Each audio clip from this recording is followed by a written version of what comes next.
Hello everyone, I'm really glad to be back one week more.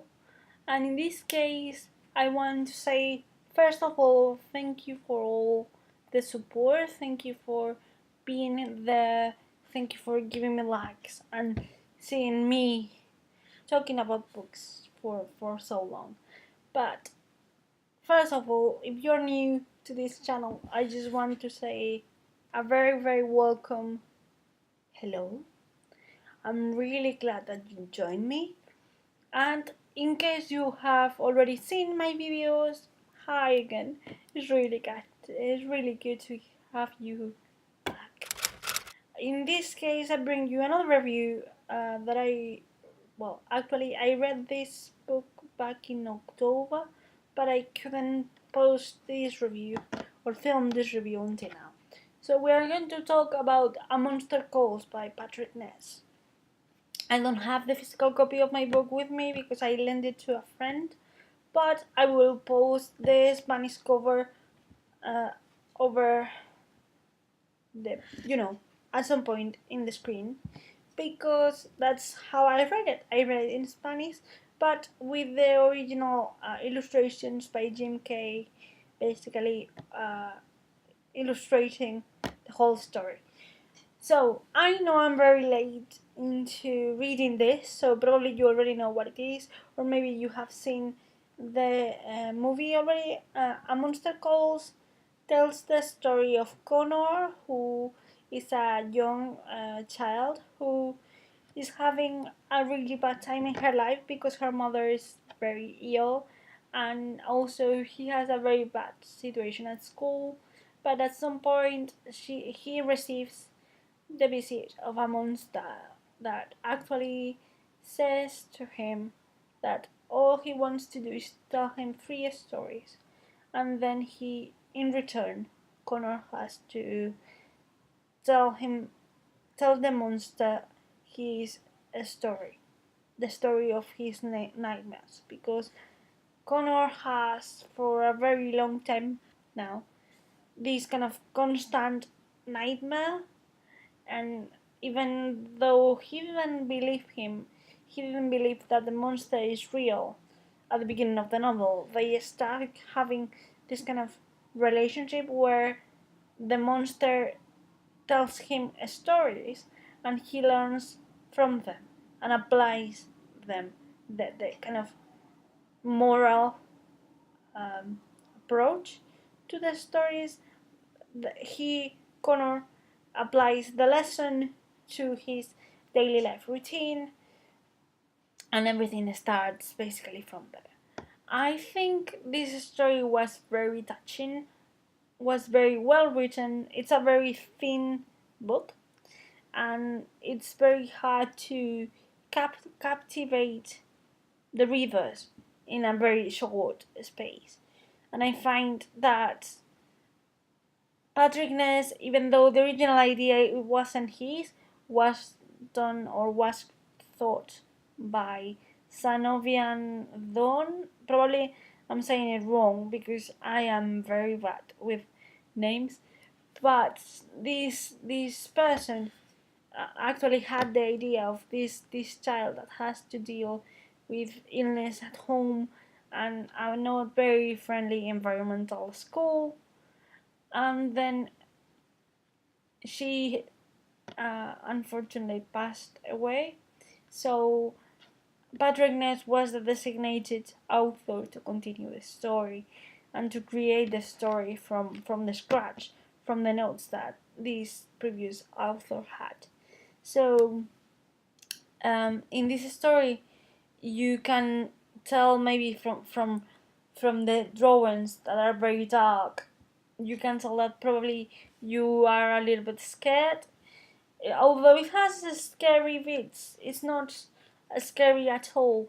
This is a story, it's a tale about life, death, and how to enjoy life, in my personal opinion. I consider this story very touching, and even though I cry my eyes out when I was reading the story at the very beginning, now that I've been in a very complicated situation, and I'm still recovering from it. Now I constantly think about the story, and I think that there are lessons for a person about how death can change uh, the perspective of life. That I have to say that the characters were very well written, in my opinion. I read it translated into a Spanish kind of version, so I don't know how huge the translation work was, but I consider that for the short book that it was, you actually had a very clear main characters like Connor, the monster, the mother, the grandmother, and the father of Connor. So I think that you can actually see very clearly how these characters are, and especially Connor, how he changes from the very beginning of the story to the end, how he has to go through this journey with the monster, learning a lot about life. Also, I find, for example, that the voice of Connor was very important. The story is told in third person, although you normally see or the narrator uses Connor's point of view for everything. Although you don't see it in first person, you see it in third person, like Connor thought or Connor said, or for Connor this was very important because blah blah blah blah. So although you weren't given this kind of first person approach, you could actually see Connor very clearly. In fact, when the grandmother appears, the grandmother is very intimidating to Connor, and the narrator makes sure you feel that. So when you hear the grandmothers talking or moving or walking even, you had this feeling of, hold on, I probably shouldn't be messing up with her at this point. And also I feel like Connor, the way of Connor, of the way Connor speaks, sorry, it's very um, faithful to the age that he has. I think he's 11, so when you are dealing with a main protagonist who is a child, and even though you're not using the first person perspective, you are not telling the story through his eyes, in a direct way. You are using a narrator. Every time that Connor speaks, you need him to sound like a kid because he's a child.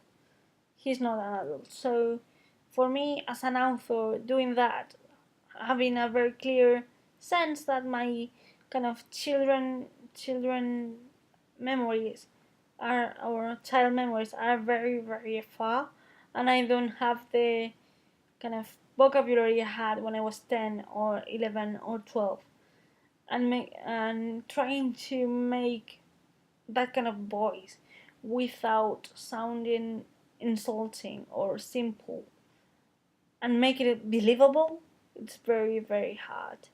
I really like it. I really like how Patrick Ness crafted every single one of the characters.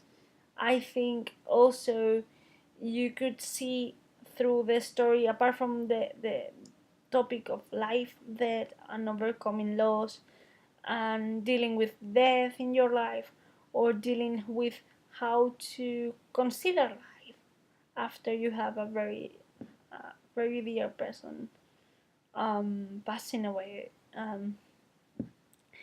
I think apart from that, Patrick Ness built. He managed to um, talk or to put into context difficult topics such as bullying, which is very important because sadly a lot of children and teenagers are dealing with this kind of awful situations at school. So even though I don't like how this situation ended, in this case, and I'm not going to say more, I consider that it's very important that bullying and other kind of, you know, abusive relationship, either love or friendship or even, I don't know, co-workers need to be read, need to be talked, because you can learn from that. You can find the courage to stop it, and I think, or to make it stop. I think it's very important that children have this kind of reflection of this situation, because we normally think that children are not able to cope with these heavy topics, but they really do, because some of them are suffering at school, so they have to deal with it anyway. So I think it's not a matter of making it sound or making it be scary or dangerous or hard for children. It's more of making sure, in the case of bullying, I'm talking right now, making sure that they learn that that kind of abusive practices are not okay. It doesn't matter if it's to a child, to a grown-up person. It's not.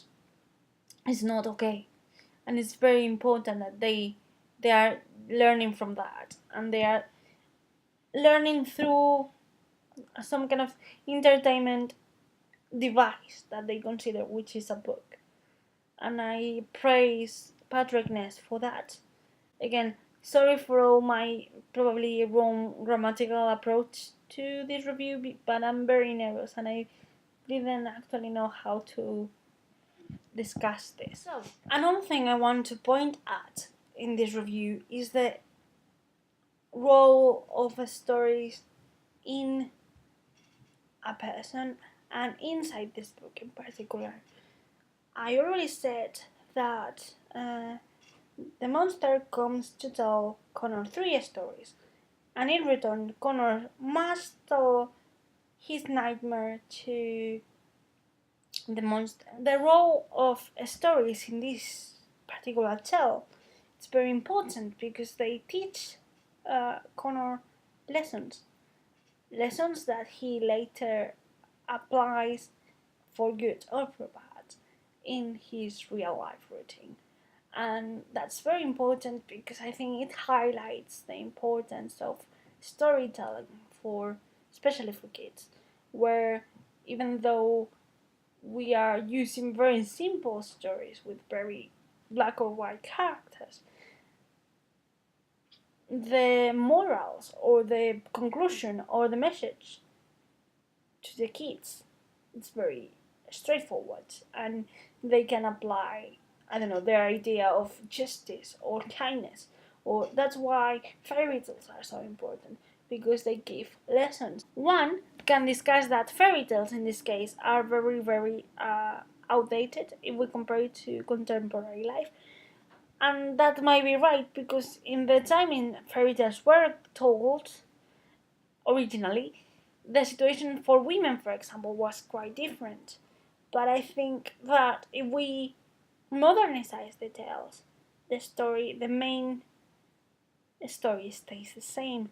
The main final message can be applied to a lot of modern, contemporary situations.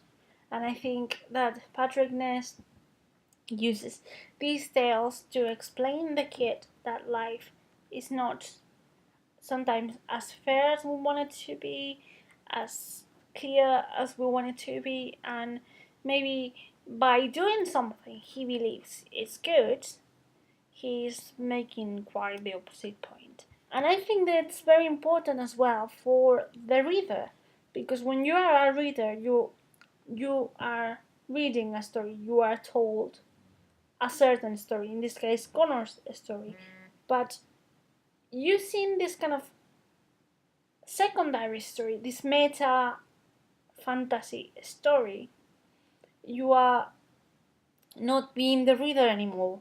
You are sitting down in the garden or in the bed on the bed with Connor. You are listening. You become a listener. You don't become a reader, although you're acting as one.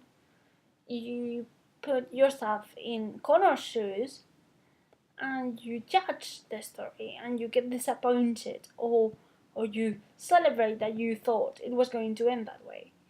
and maybe the meaning that is given is very abstract, so you can apply that to your own daily life routine. You can try to find the meaning, the other kind of why this happened, instead of the prototypical ending in this story. And I think it's very amusing because unless you can talk with Patrick Ness, unless you can talk with the author himself, you actually have your own theory about what is the meaning of the first story, or the second story, or even the third story.